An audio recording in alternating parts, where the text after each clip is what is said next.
रोम रोम भाइयों, ये दुनिया टीवी के मरीजों से भरी पड़ी है। अरे बाबा! एक महिला नहाते समय टीवी चालू करती है, पर अंदर बैठे आदमी की गंदी नजर की वजह से आदमी को पीछे घुमा दिया जाता है। मेरे साथ अन्याय हुआ है। भाई साहब टीवी चालू करते हैं, पर महिला का शरीर आधा दिख रहा था, इसलिए नीचे का खिड़की खोलकर पूरा शरीर देखते हैं।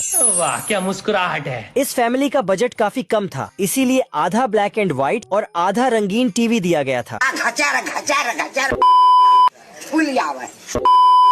लड़का अब इन भाई साहब को देखो, इन्होंने तो अपने टॉर्च में ही टीवी फिट करा रखी है। किस कलर की चड्डी पहने हो? इन मैडम ने तो अपने वॉशिंग मशीन में ही टीवी फिट करा रखा है। अरे बाप हो बाप भाई का छसुनारिया बात है मौका मानत बा टकाटक टकाटक टकाटक। अगर टीवी बीच में झिलमिलाने लगती है तो एक वाइपर निकलकर टीवी को साफ करता है। गजब। अगर किसी का टीवी खराब हो जाता है तो कहीं जाने का जरूरत नहीं पड़ता, क्योंकि मिस्त्री को टीवी के अंदर ही बैठाया गया है। हमको सिर्फ फांसी का सजा चाहिए।